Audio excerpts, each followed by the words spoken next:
Mona Lisa पुणी थे स्वागत करुच्ची मोर YouTube channel Monalisa from Odisha को।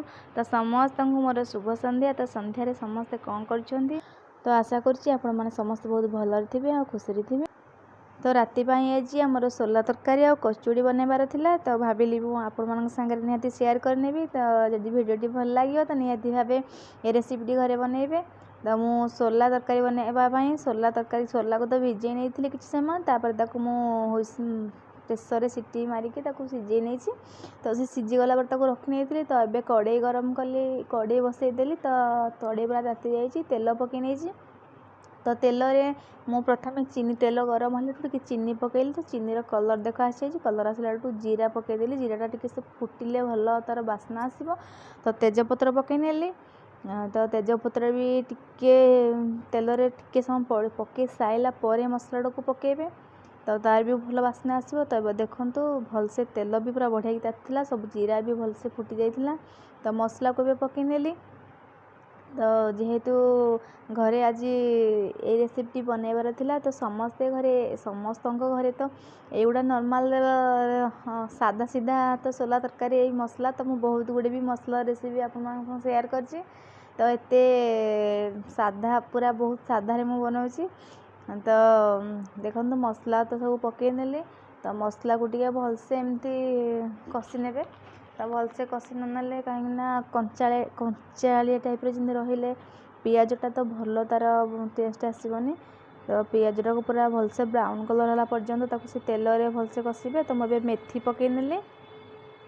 तो मुझे सोला तरकारी आ कचुड़ी बनवाई मु बुट डाली भी बतरे नहीं। तो कौन कौन तार दरकार तो मुझे आपनेबी। तो मसला तो एमती होची। तो मसला हो था तो मुझे सांगे कथाटा शेयर कर दिए। तो सोला तरकारी तो हाँपाई नॉर्मल घरे समस्ते जानते सोला। तो कचुड़ी बनवाई मु मैदा को चकट नहीं जमी पूरी बनवाई अटा चकटनी से परिमाण में भी ताकू मैदा को चकट ने। तो चकटिकी रखीदे। तो बुट डाली बतरी नहीं। तो बुट डाल की भलसे से बतरी गलापर ग्राइंडर रे माने पूरा पेस्ट करदे पूरा चिकन हेनी। तो ग्राइंडिंग करदे टिके खदड़िया रहिबो। तो से पेस्टा को आम मैदारे ऐड करके कचुड़ी बनइबा। तो ये देखो मसला रे तो हल्दी लंका गुंड पकई देछि। तो ये लंका गुंड पकईली हल्दी पकई सारी। तो एमती मसला को भलसे कषि नेबे। तो मसला कषि सारापर तो सोला को सीझे रखी नहीं सी पूरा सीझी जाइए अच्छी। तो ये टिके मु कलर लंका गुंड ऐड कली। तो एमती किसी समय ऐड कलापर भलसे गोले नेबे। तो भलसे गोले नेबे जमी कड़े लगी रही कड़े लगिले टिके भल लगे। तो पानी भी बिल्कुल मुझे देखो एबे देनी मसला पूरा भलसे कषि सारापर पानी देबे। तो देबे सोला तरकारी पे मुझे चना मसला पकई चना मसलार जो मसलाटा से पकई। अबे गरम मसला पकईली जीरा पाउडर टिके पकईली। तो मसला रे सब मसला टिके पकई नहीं। तो तरकारी हो सारा पर तरकारी रे किसी गरम मसला आउ केवल गरम मसला धनिया पत्र ऐड करेंगे। किंतु मसला रे भी जब गरम मसला पकईले भी भल लगे तरकारीटा। तो देखो मु पानी बिल्कुल मसला रे देनी। एबे देखो चना मसला पकईली अन्य जेकोसी मसला पकईले भी हम किंतु चना मसलाटा पकईले सब भल हम। तो देखो मसलार तेल भी पूरा भलसे बाहरी आसलानी। एबे चना मसला पकई नेली। तो चना मसला पकईला तार आउ गोटे अलग बास्ना आसे। तो अलग मसला अपेक्षा चना मसलार अलग बास्ना आसे। जेहेतु सोला तरकारीटा आम बनाऊे तो चना मसला पकईले भल तार बास्ना भी आसो भल टेस्ट भी आसो। तो एमती मसला तार कषि होची। जो मैंने कहूँ मो भिडियोटी देखुंत जो सब्सक्राइबर मैंने मोर अच्छा जो मैंने मो भिडियोटी देखुंत से मोर बहुत बहुत धन्यवाद। तो आशा करुच्ची आपण मैंने निहाती मोर सबू भिडियो गुड़ा फुल देखिए। तो आगु को भी देखी आगु को बहुत लोग देखिए भी मोर आशा अच्छी। तो आशा करुच्ची आपण मैंने एमती मो भिडियोटी देखु था। जो मैंने देखुंत मत किसी जन भी कमेंट कर भी मोर बहुत बहुत धन्यवाद कि मो भिडियोटी देखुंत। तो ये देखो मसला तो पूरा भलसे हो जाए। तो मसला भलसे हो गला ताकि मु बिल्कुल भी पानी देखो नहीं खाली मसला को से तेल रे ही पूरा भलसे कषि नहीं। ତ ଏମିତି ତ ଏବେ ଅଳ୍ପ ଜଷ୍ଟ ଗରମ ପାଣି ଟିକେ ଦେଲି, ଥଣ୍ଡା ପାଣି ଦେବେନି, ତ ଗରମ ପାଣି ଟିକେ ନାକୁ ମସଲା ଦେଲି, କାହିଁକିନା ମସଲା ପୁରା ଶୁଖିଲା ଶୁଖିଲା ଟାଇପ୍ର ହେଇଯାଇଥିଲା ତେଲରେ ପୁରା କଷି ହେଇକି। ତ ଏବେ ଅଳ୍ପ ଟିକେ ଗରମ ପାଣି ଦେଲା ପରେ ସେ ମସଲାଟା ପୁରା ଭଲସେ କଷି ହେଇଗଲା। ତ ମସଲାରେ ଦେଖନ୍ତୁ ମୁଁ ଲୁଣ ପକାଇନେଲି। ତମର ସବୁ ଯେତେ ବି ମସଲା ରେସିପି ବନେଇଛି ତ ଦେଖିଥିବେ ମସଲାରେ ହିଁ ମୁଁ ଲୁଣ ପକାଏ। ତ ମସଲାରେ ହିଁ ମୁଁ ଲୁଣ ପକାଇନେଲି। ମସଲା ତ ପୁରା ହେଇଯାଇଥିଲା। ତ ଏବେ ମୁଁ ଯେଉଁ ସୋଲା ତରକାରୀ କି ସିଟି ମାରିକି ରଖିଦେଇଥିଲି ପ୍ରେସରରେ, ତ ସେ ପୁରା ସିଝି ଯାଇଥିଲା।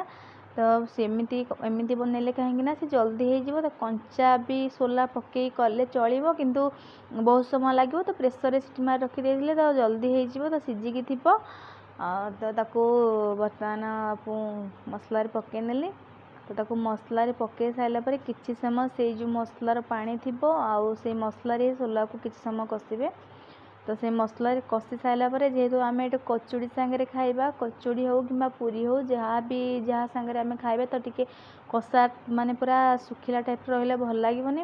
ତେଣୁ ଆମେ ତାକୁ ବେଶୀ ପାଣି କରିବାନି କି ବେଶୀ ଶୁଖିଲା କରିବାନି, ତାକୁ ମିଡ଼ିୟମ୍ ସାଇଜ୍ରେ ରଖିବା। ନା ହେଇଥିବ ପାଣି ନା ହେଇଥିବ କଷା, ପୁରା ଆଡ଼ ଭଳିଆ ଟାଇପ୍ର ରହିବ।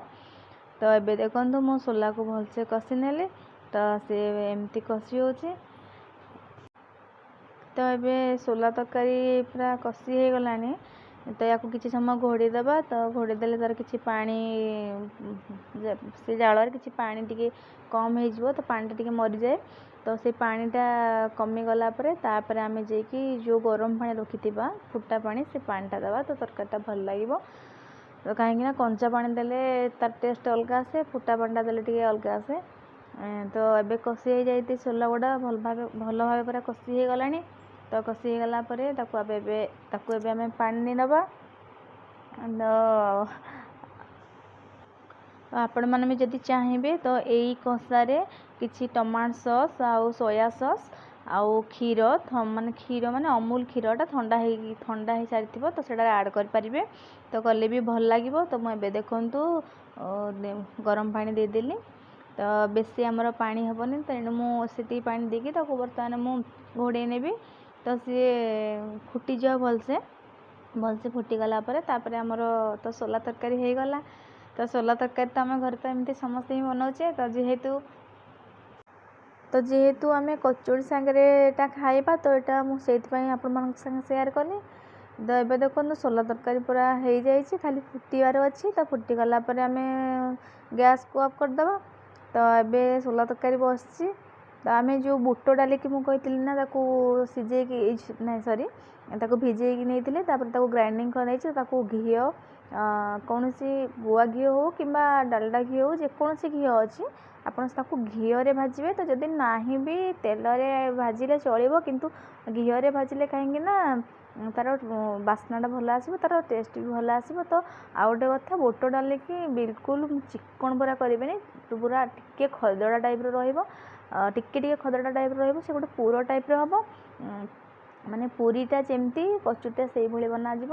ତ ମୁଁ ଏଠି ମଇଦାକୁ ତାକୁ ଭଲସେ ମୁଁ ଗୋଳେଇକି ପୁରା ଅଟା ଯେମିତି ଚକଡ଼ା ଯାଏ, ପୁରୀ ପାଇଁ ଯେମିତି ଚକଡ଼ା ଯାଏ ସେମିତି ଚକଡ଼ିକି ରଖିନେଇଛି। ତ ଏବେ ସେ ବୁଟ ଡାଲିକି ମୁଁ ଏବେ ଘିଅରେ ଦେଖନ୍ତୁ ଭାଜିବି। ତ ଘିଅରେ ତାକୁ ଟିକେ ବ୍ରାଉନ୍ କଲର୍ ହେଲା ପର୍ଯ୍ୟନ୍ତ ଭାଜିବେ। ଟିକେ ଶୁଖା ହେଇଯାଇଥିବ, କାହିଁକିନା ତାକୁ ପାଣି ଦେଇକି ତ ବଟା ଯାଇଛି। ତ ଯେଉଁ ବଟା ହେଇଛି ତାକୁ ପୁରା ବହଳିଆ ଟାଇପ୍ର ବାଟିବେ, ପାଣିଆ ବିଲକୁଲ କରିବେନି। ଯେତେ ବହଳିଆ ବାଟିବେ ବୁଟ ଡାଲିଟା ଭଲ, କାହିଁକିନା ଯେହେତୁ ଗ୍ରାଇଣ୍ଡରରେ ଆମେ ବାଟୁଛେ, ତ ଏତେ ପୁରା ବହଳିଆରେ ତ ବାଟି ହେବନି, ଯାହେଲେ ବେଶୀ ଖଦଡ଼ା ହେବ। ତ ଅଳ୍ପ କିଛି ପାଣି ତାକୁ ଛିଞ୍ଚିକି ବାଟିବେ। ତ ଟିକେ ଦେଖନ୍ତୁ ଖଦଡ଼ା ଅଛି, ଖଦଡ଼ା ରହିଲେ ତ ପୁର ଟାଇପ୍ର ଆସିବ। ତ ତାକୁ ମୁଁ ଏମିତି ଘିଅରେ ତାକୁ ଭାଜି ନେଲିଣି। ତ ଘିଅରେ ପକାଇ ସାରିଲା ପରେ ତ ତା'ର କଲର୍ ଅଟୋମେଟିକ୍ ଚେଞ୍ଜ ହେଇଯିବ। ତ ଏଇଭଳି ତାକୁ ବୁଟ ଡାଲିକି ଭାଜି ନେବେ। ତ ମୋର ବୁଟ ଡାଲି ଗୁଡ଼ାକୁ ଭଜା ଚାଲିଛି। ତ ଏବେ ଦେଖନ୍ତୁ ତରକାରୀ ତ ଫୁଟିଗଲାଣି, ତରକାରୀ ବି ହେଇଯାଇଛି। ତ ଏବେ ଧନିଆ ପତ୍ର ତରକାରୀ ଆଡ଼୍ କରିଦେଇଛି। ତ ତରକାରୀରେ ଧନିଆ ପତ୍ର ପକାଇଲେ ଧନିଆ ପତ୍ର ତ ବାସ୍ନା ବହୁତ ବଢ଼ିଆ। ତ ତରକାରୀ ଏବେ ହେଇଯାଇଛି। ଏପଟେ ବୁଟ ଡାଲି ବି ବସିଛି, ସେ ଭଲସେ ଏବେ ଏପଟେ ଭାଜି ହେଇଯିବ। ତ ଭାଜି ହେଇଗଲା ପରେ ଆମେ ତାକୁ କିଛି ସମୟ ରଖିବା ଥଣ୍ଡା ହେବା ପର୍ଯ୍ୟନ୍ତ। ତ ଥଣ୍ଡା ହେଲା ପରେ ଯାଇକି ଆମେ ତାକୁ ଯେଉଁ ମଇଦାକୁ ଆମେ ରଖିଛେ ଗୋଳେଇକି, ତ ସେ ମଇଦାରେ ଯେମିତି ସୁଜି ପିଠା କରନ୍ତି ସେଇ ଟାଇପ୍ର କରିକି ତାକୁ ଆମେ ବନେଇବା। ତ ଦେଖନ୍ତୁ ସୋଲା ତରକାରୀ ହେଇଯାଇଛି, ଆଉ କେମିତି ବି ଦେଖାଯାଉଛି ଦେଖନ୍ତୁ। ତ ଏବେ ଆମେ ବନେଇବା ପାଇଁ ଆସିଗଲେ। ତ ମୁଁ କିଛି ସମୟ ରଖିଦେଇଥିଲି ତ ବୁଟ ଡାଲି ଗୁଡ଼ା ଯେଉଁ ପୁର ଗୁଡ଼ା ପୁରା ଥଣ୍ଡା ହେଇଯାଇଥିଲା। ତ ମଇଦାକୁ ଦେଖନ୍ତୁ ଗୋଟେ ଅଟା ନେବେନି ତ ଏଠି ମଇଦା କେବଳ ମଇଦାକୁ ଆମେ ଚକଡ଼ିକି ରଖିଥିବା। ତ ଯେମିତି ସୁଜି ପିଠା କରନ୍ତି ତାର କରିକି ଏମିତି ଖୋଲ ଖୋଲ ଟାଇପ୍ର ମୁଁ ତ ମୋର ଏଇଟା ଏତେ ହୁଏନି। ତ ତାକୁ ଦେଖନ୍ତୁ ଏମିତି କରିକି ତାକୁ ତା ଭିତରେ ତା ପୁର ଗୁଡ଼ା ଦେଇଦେବେ। ଟିକେ ଅଧିକା ଦେଲେ ଭଲ ଲାଗିବ, କାହିଁକିନା ନର୍ମାଲ୍ ଖାଲି ପୁରୀଟା ଆମେ ଖାଉଛେ, ଖାଲି ରୁଟି ଖାଉଛେ, ଖାଲି ପରଟା ଖାଉଛେ। ତେଣୁ ଯଦି ଆମେ ୟାକୁ ଏମିତି ପୁରୀ ଟାଇପ୍ର ବନେଇ ଖାଇଲେ ତାର ଟେଷ୍ଟ ବି ଭଲ ଆସିବ, ତାକୁ ଭଲ ବି ଲାଗିବ ଖାଇବା ପାଇଁ। ତ ଘରେ କରିକି ଖାଆନ୍ତୁ, ବନାନ୍ତୁ, ନିହାତି ଭଲ ଲାଗିବ। ତ ଦେଖନ୍ତୁ ଟିକେ ତେଲ ଦେଇଦେବେ। ତେଲ ନେଇକି ତାକୁ ଆମେ ଏଇ ଟାଇପ୍ରେ ଏମିତି ସୁଜି ପିଠା ଟାଇପ୍ର କରିନେବା, କିନ୍ତୁ ପୁରୀ ଟାଇପ୍ର ତାକୁ ବେଲିବା। ତ ବେଶୀ ବଡ଼ କରିବେନି କି ବେଶୀ ଛୋଟ କରିବେନି, ତାକୁ ମିଡ଼ିୟମ୍ ସାଇଜ୍ର ବେଲିବେ। ତ ଚାରିପାଖ ଯେମିତି ସମାନ ରହିବ, ଆଉ ବାଗିକି ଟିକେ ମାନେ ଦେଖିକି ବେଲିବେ, କାହିଁକିନା କାରଣ ପୁର ଗୁଡ଼ା ବାହାରି ଯାଇପାରେ। ତ ଏଇଭଳି ଦେଖନ୍ତୁ ବେଲି ନେବେ। ତ ମୁଁ ତ ଏବେ ବେଲି ସାରିଲିଣି। ତ ଏଇଭଳି ତାକୁ ଦେଖନ୍ତୁ ବେଲିବେ। ତ ଏବେ ତ ମୋର ହେଇଗଲା, କଚୁଡ଼ି ବନେଇଦେଲି। ତ ମନେ ରଖିବେ କିନ୍ତୁ କେବଳ କଚୁଡ଼ିକି ମଇଦାରେ ହିଁ କରିବେ। ତ ମଇଦାରେ ଲୁଣ ତେଲ ଦେଇକି ଚକଟିକି ଯେମିତି ପୁରୀ ପାଇଁ ଯେମିତି ଚକଡ଼ା ହେଉଛି ସେମିତି ଚକଟିକି ରଖିନେଇଥିବେ। ତ କିଛି ସମୟ ରଖିଲା ପରେ ସେ ଟିକେ ନରମ ହେଇଯାଇଥାଏ, ତାକୁ ଏମିତି ପୁର ଦେଇକି ବେଲି ନେବେ। ତ ମୁଁ ଏବେ ଏମିତି ଗୋଟି ଗୋଟି କରି ସବୁକୁ ଗୁଡ଼ାକୁ ବନେଇ ନେବି। ତ ମୁଁ ଏମିତି ସବୁ ପ୍ରାୟତଃ ବହୁତ ଗୁଡ଼ିଏ ବନେଇ ସାରିଲିଣି। ତ ଏବେ ତାକୁ ଛାଣି ନେବା, କାହିଁକିନା ମଇଦା ଗୁଡ଼ା ଯେହେତୁ ତ ବହୁତ ସମୟ ରହିଲେ ନା ଟିକେ ସେ ହାର୍ଡ଼ ହେଇଯିବ, ତ ଶୁଖିଯିବ। ତେଣୁ ତାକୁ ଆମେ କରୁଥିବା ଛାଣୁଥିବା ତ ଭଲ ହେବ, ମାନେ ଭଲ ଛାଣି ହେବ। ତ ବହୁତ ସମୟ ରଖିନେଲେ ସବୁ ଇଏ କରିକି ସବୁ ଗୁଡ଼ା ବେଲିକି ରଖିଲା ବେଳକୁ ଶୁଖି ଯାଇଥିବ, ତ ଛାଣିଲା ବେଳକୁ ଅସୁବିଧା ହେବ। ତ ଏବେ ଦେଖନ୍ତୁ ତେଲ ତ ମୁଁ ବସାଇ ନେଇଥିଲି କଡ଼େଇରେ, ତ ତେଲ ତାତି ଯାଇଥିଲା। ମୁଁ ଏବେ କଚୁଡ଼ିକି ଆଣିକି ପକାଇଦେଲି। ତ ଏବେ ବଢ଼ିଆକି କଚୁଡ଼ି ହେଇଗଲାଣି। ତ ଏପଟକୁ ଏବେ ତାକୁ ଏପଟ ପାଖ ଟିକେ ଲଉଟାଇ ଦେବା, ତାକୁ ଟିକେ ଚାପି ଦେବା। ସେ ଅଳ୍ପ ଟିକେ ଫୁଲିଯିବ, ସେ ପୁରୀ ଭଳିଆ ସେ ଫୁଲିବନି, କାହିଁକିନା ତା ଭିତରେ ପୁର ଦିଆହେଇଛି। ସେ ଟିକେ କଣା କଣା ଟାଇପ୍ର ଆସିବ, ତ ସେ ଫୁଲିବନି, ଅଳ୍ପ ଟିକେ ଗୋଟେ ଜାଗାରୁ ଫୁଲିବ। ତ ବହୁତ ବଢ଼ିଆ ବି ଲାଗିବ। ତ ଏଇ ରେସିପିଟି ମୁଁ ମୋ ମମିଠୁ ଶିଖିଥିଲି। ତ ମୋ ଯା ଶିଖିକି ଆସିଥିଲା, ତ ତେଣୁ ସେଇଟା ଆମେ ଘରେ ଆଜି ବନେଇଥିଲୁ। ତ ମୁଁ ଭାବିଲି ଆପଣମାନଙ୍କ ସାଙ୍ଗରେ ସେୟାର କରିନେବି, ତ ଆପଣ ମୋ ଭିଡ଼ିଓଟି ନିହାତି ଭାବେ ଦେଖିବେ। ତ ଏଇଭଳି ଦେଖନ୍ତୁ, ଏଇଭଳି ଭାବରେ ସବୁ ଗୁଡ଼ାକୁ ଛାଣି ନେବେ। ତ ମୋର ବି ଏବେ ପୁରା ଛଣା ହେଇଯାଇଛି। ଦେଖନ୍ତୁ ବଢ଼ିଆକି ବି ଫୁଲି ଯାଇଛି, ପୁରା କେଉଁଠି କଞ୍ଚା ଟାଇପ୍ର ବି ରହିନି, ପୁରା ବଢ଼ିଆକି ଉପରେ ବ୍ରାଉନ୍ କଲର୍ ହେଇଯାଇଛି, ପୁରା କୁରକୁରିଆ। ଯେଉଁମାନେ ଚାହିଁବେ ଟିକେ ଅଧିକା ସମୟ ଛାଣି ପାରିବେ, ଟିକେ କୁରକୁରିଆ ଟାଇପ୍ର ଲାଗିବ, ଖାଇବା ପାଇଁ ବଢ଼ିଆ ଲାଗିବ। ତ ଏଇଭଳି ଭାବରେ ସବୁ ଗୁଡ଼ାକୁ ଛାଣି ନେବେ। ତ ମୋର ଏଇଭଳି ଭାବରେ ତ ମୁଁ ବହୁତ ଗୁଡ଼ିଏ ବେଲିକି ରଖିଛି, ତ ତାକୁ ଛାଣି ନେବି। ତ ତାକୁ ଛାଣି ସାରିଲା ପରେ ତ ମୁଁ ନିହାତି ଭାବେ ଆପଣମାନଙ୍କ ସାଙ୍ଗେ ତ ଦେଖନ୍ତୁ ତାକୁ ଏଇଭଳି ଭାବରେ ଏମିତି ଛାଣି ନେବେ। ତ ୟାକୁ ଛାଣିବା ପାଇଁ ଯେତେବେଳେ ବେଲୁଛନ୍ତି ତ ତାକୁ ପେପରରେ ବିଲକୁଲ ରଖିବେନି। ତ ପେପର ରଖିଲେ କ'ଣ ହେବ ନା ପୁରା ଲାଗିଯିବ। ତ ଯଦି ଆପଣମାନେ ଚାହିଁବେ ଛାଣି ସାରିଲା ପରେ ତାକୁ ପେପରରେ ରଖିବେ। ତ ପେପର ରଖିଲେ ତାର ତେଲ ଟିକେ ମଇଦା ଯେହେତୁ ଟିକେ ତେଲ ବେଶୀ ଟାଣେ। ତ ଏବେ ପୁରା ସମ୍ପୂର୍ଣ୍ଣ ବେଲିକି ଆସିଲି ହାରି। ତ ମୋର କଚୁଡ଼ି ଆଉ ছোলা ତରକାରୀ ହେଇଯାଇଛି। ତ ଦେଖନ୍ତୁ କେତେ ବଢ଼ିଆ ହେଇଛି, ତ ଭଲ ବି ଟେଷ୍ଟି ହେଇଥିଲା। ତ ଯେଉଁମାନେ ଛଣାଛୁଣି ବେଶୀ ଖାଆନ୍ତି ତ ସେମାନଙ୍କୁ ନିହାତି ଭାବେ ବନେଇକି ଖାଇବେ। ତ ଆମେ ଏମିତି ଏନ୍ଜୟ କରୁଛୁ, ତ ଆପଣମାନେ ମୋ ଭିଡ଼ିଓଟି ଦେଖି ଏନ୍ଜୟ କରନ୍ତୁ। ତ ନିହାତି ଭାବେ ଲାଇକ୍ ସେୟାର ସବସ୍କ୍ରାଇବ୍ କରିନେବେ। ରହିଲି, ବାଏ ବାଏ।